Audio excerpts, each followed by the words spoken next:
यानी जो पिछली क्लासेस रही हमारी, पिछली क्लासेस में हमने जो फोल्ड्स पढ़े, तो फोल्ड कितने प्रकार के होते हैं ये हम पढ़ रहे हैं। इससे पहले हमने देखा कि फोल्ड कहते किसे। तो जब हम किसी वस्तु को दोनों तरफ से दबाते हैं तो बीच की जो वस्तु होती है उसमें जो वलन पड़ जाता है या बल पड़ जाते हैं उसे हम फोल्ड कहते हैं। अगर हम किसी वस्तु को खींचते हैं दोनों तरफ से तो जो वस्तु है बीच में से क्रैक हो जाएगी या टूट जाएगी। इस प्रकार की स्थिति को हम भ्रंश कहते हैं। भ्रंश यानी फॉल्ट। जब हम वलन कहते हैं तो इसका अर्थ होता है फोल्ड, FOLD, फोल्ड। इसे हम समझ रहे थे फोल्ड्स क्या होते हैं, तो किस प्रकार से ये फोल्ड्स बनते हैं उस संदर्भ में हमने ये कॉन्सेप्ट कल की क्लासेस के अंतर्गत पढ़ा। और हमने जाना कि अभिनति क्या होती है और अपनति क्या होती है।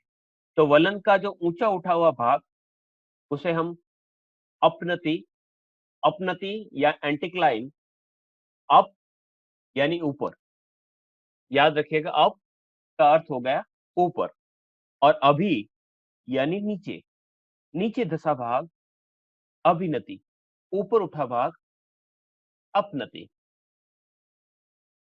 फिर हमने एक्सिस प्लेन क्या होता है, वलन का अक्ष क्या होता है, तो हमने देखा कि वलन जहां से फोल्ड होता है, जहां से कोई चट्टान फोल्ड होती है, तो फोल्ड जहां से होती है उसे हम एक्सिस कहते हैं, वलन का अक्ष कहते हैं।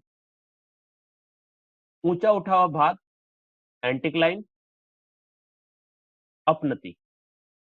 जो नीचा धसा हुआ भाग है सिंक्लाइन या अभिनति, ये है अपनति, ये है अभिनति। फिर हमने इसके प्रकार जो कल पढ़े, सिमेट्रिकल, सिमेट्रिकल फोल्ड या जिसे सममित वलन कहा जाता है। दोनों भुजाएं बराबर मात्रा में झुकी हुई, यहां पर भी झुकाव बराबर और यहां पर भी झुकाव बराबर। तो अक्ष के सहारे जब चट्टान की दोनों भुजाओं का वलन समान हो, सिमेट्रिकल। जब असमान हो, असिमेट्रिकल, असममित। बहुत ज्यादा टर्न हो तो ओवर टर्न फोल्ड, और जब इतना अधिक फोल्ड हो कि एक भुजा दूसरी भुजा के समानांतर इस प्रकार से इसके ठीक इसके ऊपर आ जाए, तो हम उसे रिक्यूबेंट कहा जाता है। ये सारे ही वापस आएंगे, इसमें से लगभग हमने इन दो को तो पढ़ लिया है। आगे बढ़ते हैं हम। तो वलन के प्रकार में हमने सबसे पहले सममित सिमेट्रिकल फोल्ड को पढ़ा कि वलन की दोनों भुजाएं समान रूप से झुकी रहती है। जब दोनों तरफ से दबाव धीरे धीरे और समान रूप से हो, दोनों तरफ से आप उस वस्तु को बराबर रूप से दबाव दे रहे हैं, उसे बल दे रहे हैं, इस प्रकार की स्थिति के कारण बराबर तरीके से समान रूप से फोल्ड होता है, उसे हम सममित वलन कहते हैं। ऐसा होता है सममित। क्लियर? आगे बढ़ते हैं हम। सममित, ये हम कल की जो क्लास रही थी प्रीवियस, जिसमें हम कर चुके हैं। असममित, दोनों भुजाओं में असमानता, एक भुजा तो ज्यादा झुकी हुई और एक कम झुकी हुई, इस प्रकार की स्थिति होती है, तो उसे हम असममित कहते हैं।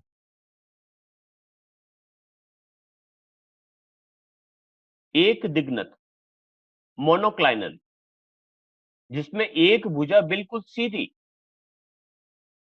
बिल्कुल सीधी, और दूसरी जो भुजा है वो झुकी हुई। इस प्रकार की स्थिति कब आती है? जब एक ही प्रकार से दबाव दबाव जो है एक ही दिशा से ज्यादा आ रहा है, तो एक ही दिशा से ज्यादा दबाव आने के कारण एक भुजा तो सीधी खड़ी रह जाती है और दूसरी भुजा कह सकते हैं कि साधारण रूप से झुकी रहती है। इस प्रकार की स्थिति से एक दिग्नत या एक नत, एक भुजा खड़ी है, उसे हम एक नत या मोनोक्लाइनल फोल्ड कहते हैं। लंबवत संचलन का हाथ बताया जाता है, यानी वर्टिकली मूवमेंट होता है।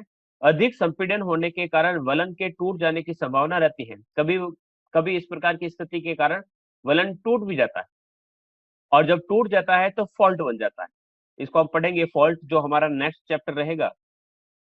जब क्षैतिज संचलन से दो दिशाओं से असमान संपीड़न, एक तरफ से ज्यादा बल लग रहा है और एक तरफ से कम बल लग रहा है, तो भी इस प्रकार के वलन का निर्माण हो सकता है। उदाहरण के तौर पर हमने कहा ऑस्ट्रेलिया का ग्रेट डिवाइडिंग रेंज को हम देखेंगे। ग्रेट डिवाइडिंग रेंज किस प्रकार से है, इस प्रकार से। यहां तक हमने कल की क्लास में कर दिया था। आज हम पढ़ते हैं समनत आइसोक्लाइनल। देखिए, वो था सममित, मैं यहां पर थोड़ा सा पीछे की तरफ ले जाता हूं। देखिए, ये है सममित, सममित, और अभी जो हम पढ़ेंगे वो है समनत आइसोक्लाइनल। सममित को कहा जाता है सिमेट्रिकल, और समनत को कहा जाता है आइसोक्लाइनल। दोनों में थोड़ा सा फर्क है।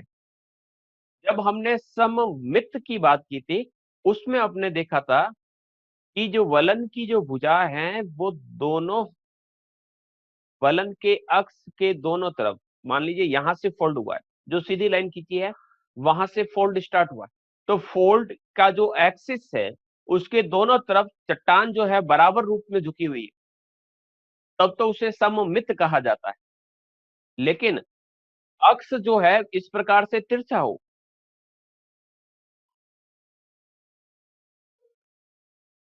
ठीक है, दोनों दिशाओं में क्षैतिज संचलन के कारण समान संपीड़न के कारण वलन की दोनों भुजाएं समान रूप में झुक जाती हैं।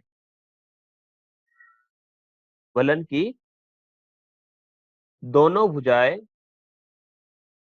समान रूप से झुक जाती है, तो इस प्रकार के वलन को हम समनत वलन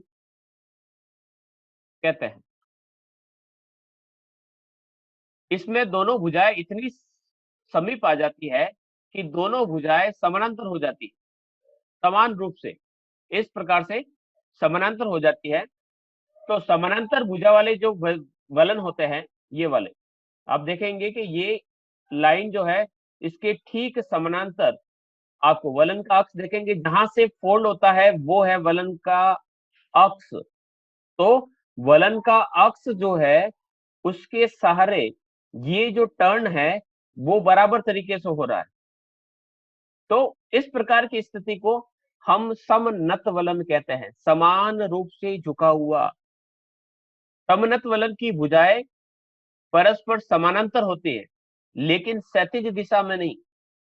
कोई जरूरी नहीं है कि वो क्षैतिज रूप में इस प्रकार से सीधी खड़ी हो, वो इस प्रकार से झुकी हुई भी मिल सकती है। तो जब तक आप इनके चित्र बनाकर सेल्फली आप चित्र नहीं बनाएंगे, तब तक आप इन चीजों को समझना थोड़ा सा मुश्किल रहेगा। तो मैं आपसे कहूंगा कि आप अपनी किताब की सहायता से या इंटरनेट की सहायता से इन वलन के चित्रों को याद करें, और चित्रों को पहचान कर उसकी पहचान करें कि ये टर्न किस प्रकार का है। अब आप प्रश्न ये आता है कि ये इस प्रकार के जो टर्न है वो हमारे लिए कहाँ उपयोगी है। तो जब भी हम चट्टानों के क्षेत्र में भ्रमण करते हैं, तो हम देखेंगे कि चट्टानों में इस प्रकार से झुकाव देखने को मिलते हैं। तो ये जो झुकाव है, तो इन झुकावों के आधार पर हम पता लगा सकते हैं कि वहां पर ये जो झुकाव हुआ है, ये जो फोल्ड हुआ है, वो किस प्रकार से हुआ, किस दिशा से कितना बल लगा है, और वो कितनी मात्रा में लगा है। ये सब चीजें हमें इसी से प्राप्त हो, समझ में आया होगा। आगे बढ़ते हैं हम। नेक्स्ट जो वलन का प्रकार है परिवलन। बहुत सारे वलन आएंगे और सबके अलग अलग नाम। कोशिश करें कि जो इंग्लिश की जो टर्म्स है उन्हें आप ज्यादा याद करें, क्योंकि हिंदी के जो नाम है वो काफी अधिक है।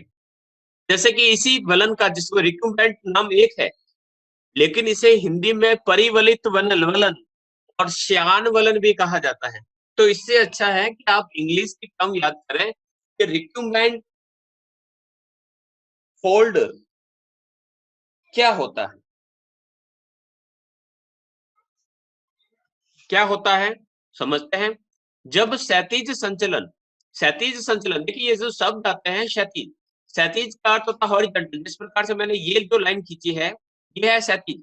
अगर मैं इसको, इस लाइन को इस प्रकार से खींचता हूं तो ये कहलाती है ऊर्ध्वाधर। तो क्षैतिज संचलन यानी जो बल लग रहा है वह हॉरिजॉन्टली लग रहा है, ऊपर नीचे नहीं लग रहा है, वो दाएं बाएं लग रहा है। तो जब हम जिस प्रकार से किसी टेबल को हम धक्का दे रहे हैं जमीन के सहारे, तो हम हॉरिजेंटली उस पर मूव कर रहे हैं। अगर उस टेबल को अगर हम उठाकर ऊंचा लेते हैं तो वहां पर हम वर्टिकली बल लगा रहे हैं, या फिर किसी चीज को हम ऊपर से दबा रहे हैं तो वो वर्टिकली बल कहलाएगा। किसी चीज को हम धक्का देकर सरका रहे हैं तो वह आपके क्षैतिज संचलन कहलाएगा। तो यहाँ पर धक्का दिया जा रहा है, क्षैतिज संचलन मूवमेंट। हॉरिजेंटली जो मूवमेंट है वह अत्यधिक तीव्र होता है, बहुत तेज गति से किसी चीज को सरकाया जा रहा है या दबाव दिया जा रहा है, तो अत्यधिक संपीड़न, बहुत अधिक कॉम्प्रेस करने के लिए या करने के कारण वलन इतना अधिक हो जाता है कि वलन की दोनों भुजाएं परस्पर समानांतर होती हुई क्षैतिज दिशा में हो जाती है। जैसे कि मान लीजिए ये स्थिति है, यहाँ पर मैं बना देता हूं कि इसको हम इस दिशा से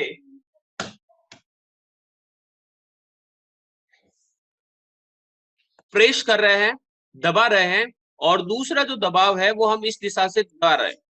ठीक है, अब हम इसको बहुत तेज गति से दबाएंगे। मैं यहाँ तीर का निशान बना रहा हूं, उससे आप समझ पा रहे होंगे कि हम इस चीज को, जो बीच में मान लीजिए ये कोई चीज है और इसको हम दबा रहे हैं, बहुत तेजी से दबाएंगे, या कागज का किसी टुकड़े को लेकर अगर हम तेजी से दबाएंगे तो क्या होगा कि ये जो है, ये कागज जो है मुड़ जाएगा इस प्रकार से, या हो सकता है ये इतना ऐसे मुड़ जाए। तो इसमें क्या हुआ कि अत्यधिक संपीड़न के कारण, अत्यधिक दबाने के कारण इतना अधिक वलन हो जाता है, वलन इतना बड़ा हो जाता है कि वलन की दोनों भुजाएं, वलन की दोनों भुजाएं मतलब एक भुजा ये हो गई और एक भुजा हो गई मान लीजिए ये, तो वलन की दोनों भुजाएं परस्पर समानांतर होती हुई क्षैतिज दिशा में हो जाती है। तो इस प्रकार का जो वलन मिलता है उस वलन को हम रिक्यूम्बेंट फोल्ड कहते हैं। बढ़ते हैं आगे। जैसे कि आप देखिए यहाँ पर एक चित्र है, एक चट्टान है, उस चट्टान में देखिएगा कि यहाँ पर फोल्ड आया। देखिए कि मैं यहाँ पर लाइन बना रहा हूँ, ये है इसका फोल्ड। वलन की जो भुजाएं हैं वो इस प्रकार से समानांतर होगी। आप देखेंगे इस प्रकार के फोल्ड बने हुए। तो ये जो लाइनें बनी, ये जो फोल्ड बने, इस प्रकार के जो फोल्ड होते हैं उन्हें हम रिक्यूम्बेंट फोल्ड के नाम से जानते हैं। एक डायग्राम से और समझ लेते हैं, देखिएगा। जब हम किसी वस्तु को इस प्रकार से दबाते हैं तो जो तीर के निशान है वो बता रहा है कि इसको इस दिशा में दबाया जा रहा है और इसे इस दिशा में दबाया जा रहा है। तो इन दोनों को इस प्रकार से दबाने के कारण ये जो फोल्ड है वो एक दूसरे के समानांतर आ जाता है। इस प्रकार की जो स्थिति होती है इसे हम रिक्यूम्बेंट फोल्ड या परिवलित वलन या श्यान वलन के नाम से, श्यान का अर्थ होता है सोना, एक दूसरे के ऊपर इस प्रकार से समांतर जब परतें रखी जा सकती है, ऐसी स्थिति जो होती है उसे हम परिवलित वलन के नाम से जानते हैं। नेक्स्ट है प्रतिवलन, ओवरटर्न्ड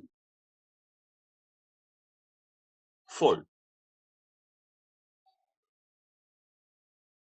जब अत्यधिक संपीड़न के कारण वलन की एक भुजा दूसरे पर उलट जाती है तो उसे प्रतिवलन कहा जाता है। इस प्रकार के वलन की भुजाएं क्षैतिज अवस्था में नहीं होती। इससे पहले जो हमने रिक्यूमेंट पढ़ा, तो रिक्यूमेंट में हमने देखा था कि वलन की दोनों भुजाएं इस प्रकार से एक दूसरे के ऊपर फोल्ड हो गई, लेकिन इसमें ऐसी स्थिति नहीं होती है। इसमें इस प्रकार के जो वलन होते हैं, इस प्रकार के वलन में ये ऐसी स्थिति भी हो सकती है, ये वर्टिकली है। इस प्रकार की जो स्थिति है वो वर्टिकली है। इसको थोड़ा सा मैं 3D रूप दे देता हूं, और ये चीजें आपको सीखनी है। बोर्ड होता तो मैं आपको और बेहतर तरीके से करके बताता कि किस प्रकार से हम किसी ऑब्जेक्ट को 3D में कन्वर्ट करते हैं। तो हम जब इस प्रकार से कहते हैं कि इस प्रकार से ये फोल्ड हो गया, जो क्षैतिज में नहीं है। यहाँ पर अगर हम स्थिति देखें तो यहाँ पर जो फोल्ड हुआ है वो समानांतर हुआ है, लेकिन प्रतिवलन में इस प्रकार से फोल्ड होना कोई आवश्यक नहीं है कि दोनों ही भुजाएं एक दूसरे के समानांतर क्षैतिज अवस्था में हो। जो ए है ये वाला, इसे हम कहते हैं रिक्यूम्बेंट परिवलित वलन, और जो बी है उसे कहते हैं हम प्रतिवलन। फर्क क्या है? एक क्षैतिज अवस्था में है और एक क्षैतिज अवस्था में नहीं है। समझते आगे किस प्रकार की स्थिति? ओवरटर्न। पहले की एक स्लाइड में ये पिक्चर आ गया है, गलती से रिप्लेस कर दूंगा मैं। तो ओवरटर्न जो है वो इस प्रकार से वलन होता है। नेक्स्ट बढ़ते हैं हम, अवनमन वलन। मैंने कहा था कि हिंदी के जो शब्द है भूगोल में काफी क्लिष्ट, क्लिष्ट का अर्थ होता है काफी कठिन, याद करना है, लेकिन समझने के तौर पर आप हिंदी का शब्दों का ध्यान रखें। प्लंगिंग फोल्ड। प्लंगिंग फोल्ड क्या होता है कि जब किसी वलन की अक्ष, अक्ष यानी जहां से फोल्ड होता है उसे अक्ष कहते हैं। कागज को हमने फोल्ड किया तो फोल्ड जहां से हो रहा है वो हिस्सा उसका अक्ष कहलाता है। क्षैतिज तल के समानांतर न होकर, क्षैतिज तल यानी जैसे कि ये क्षैतिज तल और ये वलन का अक्ष, ये क्षैतिज तल के समानांतर न होकर, क्षैतिज तल ये है और अक्ष में कह दूं कि इसके साथ साथ इसका अक्ष चल रहा है, यहां से कागज फोल्ड हो रहा है, न होकर उसके साथ कौन बनाता है। ये देखिए यहाँ पर कौन बन रहा है, ये कौन बना रहा है, जैसे कि यहाँ पर 90 डिग्री का कौन बन रहा है और यहाँ पर किसी प्रकार का कौन नहीं बना रहा है। तो जब इस प्रकार से कौन बनाने वाली स्थिति होती है तो उसे अवनमन वॉल जो फोल्ड है वो कहा जाता है। चित्र की सहायता से आप बेहतर तरीके से देख पाएंगे कि अवनमन या प्लंगिंग फोल्ड जो होता है वो किस प्रकार से होता है। प्लंग क्या होता है? When the fold angle is inclined to the horizontal। अब यहाँ पर स्थिति देखिए कि ये है हमारा ग्राउंड लेवल जो ग्रे कलर में दिखाया गया है, ठीक है, और ये कोई चट्टान है। तो ये जो चट्टान है सीधी सीधी जिस प्रकार से हम किसी टेबल को, जैसे कि अगर मान लीजिए कि अलमीरा है, अलमीरा खड़ी है, तो अलमीरा के साथ हम क्या उसको किस प्रकार से धक्का दे सकते हैं? हम उसको अलमीरा को एक अपनी जगह से सरका सकते हैं, उसके आगे धक्का दे सकते हैं, उसे पीछे धक्का दे सकते हैं। उस अलमारी को हम ऊपर भी उठा सकते हैं, उस अलमारी को दबा के जमीन के अंदर भी डाल सकते हैं। ये तो हॉरिजेंटली जब धक्का देते हैं तो हॉरिजेंटली मूवमेंट कहलाता है। जब हम उसे प्रेस करते हैं ऊपर से या नीचे से ऊपर उठाते हैं तो हम वर्टिकली मूवमेंट कर रहे हैं, लंबवत संचलन। लेकिन उस अलमारी को आप धक्का दे रहे हैं, यहाँ पर देखिएगा यहाँ से ये धक्का लग रहा है इस तरफ, यानी न तो ये चट्टान इस दिशा में जा रही है और न ही इस दिशा में जा रही है। ये जो है पीछे की तरफ इसे धक्का दिया जा रहा है। तो अगर इस प्रकार से पीछे की तरफ या आगे की तरफ झुक जाती है ग्राउंड लेवल से, तो इस प्रकार की स्थिति को क्या कहा जाता है? प्लंग कहा जाता है। और इस प्रकार की स्थिति से बने हुए जो फोल्ड होते हैं वो प्लंगिंग फोल्ड कहलाते हैं। तो इस प्रकार के क्षैतिज आपको मिलेंगे कि ये जो चट्टान है जो पहले यहाँ पर इस प्रकार से हुआ करती थी, अब ये सोख गई है या फिर इस प्रकार से लंबी हो गई। तो इस प्रकार से जो होता है फोल्ड, आप देखेंगे ये यहाँ पर इस प्रकार से। तो ये पहले की स्थिति क्या रही होगी? पहले की स्थिति ये रही होगी इस प्रकार से। मैं यहाँ पर रेड लाइन में बना रहा हूँ यहाँ पर, लेकिन अभी इसको हमने धक्का दिया, तो धक्का देने के बाद ये इस प्रकार से सो गया। इस प्रकार की स्थिति जब चट्टानों के अंदर दिखी जाती है, फोल्ड हमें ऐसे लगते हैं कि जैसे इन्हें धक्का दिया गया है। तो इस प्रकार की स्थिति को हम प्लंगिंग फोल्ड के नाम से जानते हैं। बढ़ते हैं आगे। नेक्स्ट है पंखा वलन, फैन फोल्ड। आपने जापानी पंखा देखा होगा।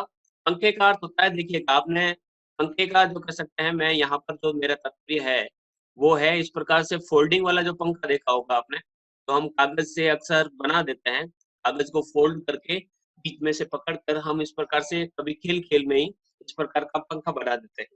तो इस प्रकार का जो फोल्ड होता है उसे पंखा वलन कहा जाता है। कैसे बनता है देखते हैं कि जब किसी वृहद वलन यानी लार्ज स्केल पर बहुत बड़ा एक फोल्ड है, उसकी बहुत बड़ी अपनति, अपनति यानी ऊपर उठा हुआ भाग, इसको मैं यहाँ पर बना देता हूँ। ये ऊपर उठा हुआ भाग है, ऊपर उठा हुआ भाग होता है उसे क्या कहते हैं हम? अपनति। और जो नीचे दसा हुआ भाग होता है उसे हम कहते हैं अभिनति। एंटीक्लाइन एंड सेक्लाइन समझ गए होंगे। ये है आपका अभिनति, सॉरी अपनति, ये है अपनति। और ये वाला जो भाग है इसे कहा जाता है अभिनति। ठीक है। तो किसी बहुत बड़े वलन, बृहद यानी बहुत बड़े वलन की बहुत बड़ी वृहद अपनति, ये बहुत बड़ी, और बहुत बड़ी अभिनति, बहुत बड़ी अभिनति में कई छोटी छोटी अपनतियां और अभिनतियां मिलती हैं। यहाँ पर आप देखेंगे तो यहाँ पर भी ये देखो, ये जो भाग है ये तो बन गया अपनति, और ये जो भाग है नीचे दशा वाला ये भी अभिनति, यानी अभिनति में भी अभिनति और अपनति, अपनति में भी अपनति और अभिनति। इस प्रकार की स्थिति जब होती है तो उस प्रकार से जो वलन बनता है उसे हम पंखे वलन या पंखा वलन के नाम से जानते हैं। क्यों कहते हैं? क्योंकि इनकी जो आकृति होती है वो पंखे के समान दिखती है, इसलिए हम पंखा वलन उसे कहते हैं। देख पाएंगे कि आपके एंटीक्लाइन एंड सिंक्लाइन जो है उनके बीच में आप देखेंगे कि छोटी छोटी एंक्लाइन और आपके सिंक्लाइन देखने को मिलती है। दोनों में भी एंटीक्लाइन और सिंक्लाइन यानी अभिनति और अपनति इस प्रकार से बनती है। तो इस प्रकार की जो स्थिति होती है इसे हम क्या कहते हैं? पंखा वलन या फैन फोल्ड के नाम से जानते हैं। नेक्स्ट है खुला वलन, एकदम साधारण है। खुला वलन और बंद वलन को पहले पढ़ने की अपेक्षा मैं आपको थोड़ा सा समझा देता हूँ। ठीक है। आपने गणित के अंदर पढ़ा होगा कि किसी दो भुजाओं के बीच का अगर कोण 90 से अधिक हो, 90 डिग्री से अधिक हो और 180 डिग्री से कम हो, तो उस प्रकार के कोण को हम क्या कहते हैं? अधिक कोण कहते हैं। 90 से अधिक का कोण तो उसे हम क्या कहते हैं? अधिक कोण। और जब ये अधिक कोण न होकर न्यून कोण हो तो उसे हम कहते हैं बंद वलन, इसको हम इस प्रकार से समझते हैं, देखिएगा। अगर मैं कोई वलन बनाऊं, जैसे कि मैंने यहाँ पर एक तो वलन बना दिया, ये वाला, ठीक है, फोल्ड। एक वलन मैंने बनाया, ये वाला, ठीक है। अब इस प्रकार के वलन में आप देखेंगे कि यहाँ पर जो ये कोण बन रहा है, ठीक है, ये न्यून कोण बन रहा है, 90 डिग्री से कम है। देखिएगा कोण जो है वो 90 डिग्री से कम है, ठीक है। यहाँ पर जो कोण बन रहा है वो 90 डिग्री से अधिक है, खुला हुआ है। तो इसमें हम सीधे तौर पर कह सकते हैं कि बंद कौन सा है? बंद ये है, ये वाला चित्र बंद। बहुत कम जगह दो वलन की जो अभिनति है और अपनति है, उनके बीच का जो गैप है वो बहुत कम है। तो इस प्रकार की जो स्थिति है, या न्यून कोण की जो स्थिति है, जिसे एक्यूट एंगल कहा जाता है।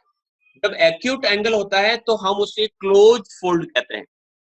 और जब अधिक कोण होता है, अधिक कोण होता है, उस स्थिति को हम ओपन फोल्ड या एब्ट्यूज एंगल कहा जाता है। ये खुला वलन, ये है खुला और ये है बंद। खुला कब कहेंगे? जब 90 डिग्री से अधिक हो और 180 डिग्री से कम हो। इतना बड़ा वलन हो तो हम उसे खुला वलन, और अगर 90 डिग्री से कम डिग्री का कोण बनता हो तो उसे हम कहेंगे बंद वलन। समझ लेते हैं एक बार वापस, खुला वलन किसे कहा जाता है? जब किसी वलन की दो भुजाओं के बीच का कोण 90 डिग्री से अधिक किंतु 180 डिग्री से कम होता है, अर्थात जब दो भुजाओं के बीच का कोण अधिक कोण एब्ट्यूज एंगल हो, तो उस वलन को खुला वलन कहते हैं। इसका निर्माण कैसे होता है? तो सामान्य संपीड़न यानी नॉर्मल कॉम्प्रेशनल फोर्स जो लगता है, उससे जब लहर नुमा मोड़ या लहर नुमा वलन पड़ते हैं, उससे इसका निर्माण होता है। ओपन फोल्ड एकदम सामान्य सा आप देखेंगे यहाँ पर जो कोण है वो 90 से ज्यादा है, किंतु 180 का कोण किस प्रकार से बनता है? एकदम सीधी रेखा बन जाती है, ठीक है। तो सीधी रेखा नहीं बनी, ये 180 का कोण है।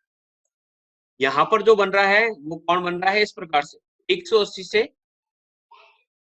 कम है, किंतु जो 90 डिग्री का जो एंगल है उससे अधिक है। तो इस प्रकार की जो स्थिति होती है उसे हम कहते हैं ओपन फोल्ड। इसी प्रकार से दूसरा जो है हमारा बंद वलन, क्लोज फोल्ड। जब किसी वलन की दो भुजाओं के बीच का कोण न्यून कोण हो, न्यून कोण यानी 90 डिग्री से कम का कोण हो, उस वलन को हम बंद वलन या क्लोज फोल्ड के नाम से जानते हैं।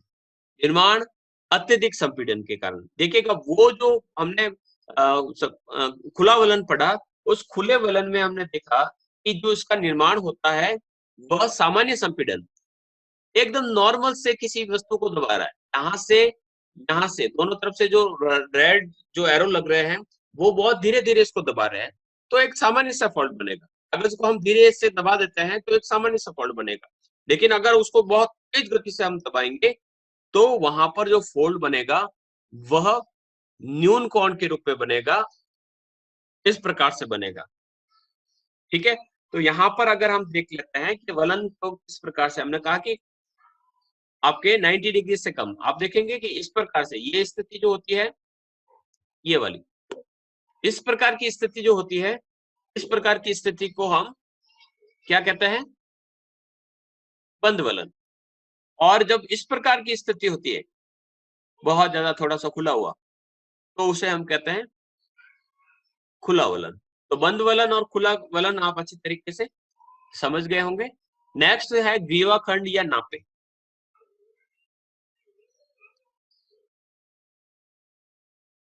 क्या होता है? क्षैतिज संचलन या संपीड़न का परिचय। मूवमेंट जो होती है वो हॉरिजेंटली होती है। जब कॉम्प्रेशनल फोर्स यानी संपीड़न बहुत तीव्र गति से होता है, बहुत तेज होता है, तो वलन की भुजा इतनी अधिक मुड़ जाती है कि वह वलन के अक्ष से टूटकर ऊपर की ओर आ जाती है। इसको हम चित्र के माध्यम से हम समझेंगे। इस तरह वलन की संरचना उल्टी हो जाती है। क्षैतिज संचलन एवं संपीड़न के जारी रहने पर वलन की टूटी हुई भुजा, जो भुजा टूट जाती है, वह अपने स्थान से कई किलोमीटर दूर जाकर दूसरी चट्टान पर चढ़ जाती है। इस प्रकार की स्थिति को हम ग्रीवा खंड या नापे कहते हैं। कैसे हुआ देखिएगा। जैसे कि हम मानते हैं कि ये यहाँ पर एक फोल्ड है। ये जो चीज है, ये इस तरफ से दबाई जा रही है, ठीक है, और ये चीज यहाँ पर इस तरफ से दबाई जा रही है, या फिर यहीं पर इस तरफ। तो ये जो भाग है जो इस तरफ जा रहा है, वो क्या होगा, यहाँ से एक बार टूट जाएगा। जो बहुत ज्यादा पीछे से दबाव आ रहा है, तो यहाँ से टूटने के बाद ये जो टूटा हुआ हिस्सा है, ये यहाँ पर लंबा हो गया, यहाँ पर आ गया। इस प्रकार की जो स्थिति होती है, उसे हम कहते हैं ग्रीवा खंड या नापे। इस चित्र के सहायता से आप अच्छी तरीके से समझ रहे हो कि ये जो हिस्सा है वो टूट कर आगे चला गया है। ये जो हिस्सा ब्लैक वाली लाइन कहाँ पर जुड़ी हुई थी, यहाँ पर जुड़ी हुई थी, लेकिन टूट कर इसकी स्लिप होकर इसके ऊपर चढ़ गई। इस प्रकार की जो स्थिति होती है, उसे हम ग्रीवा खंड या नापे कहते हैं। तो इस प्रकार से हमारा वलन का जो टॉपिक है वो क्लियर होता है। वलन कितने प्रकार के होते हैं, सारे ही प्रकार हमने देखे हैं कि वलन कौन कौन से होते हैं, किस प्रकार के उनके नाम है और किस प्रकार से उन्हें अलग अलग नामों से जाना जाता है। आज के लिए इतना ही। वापस स्लाइड को एक बार देख लीजिएगा।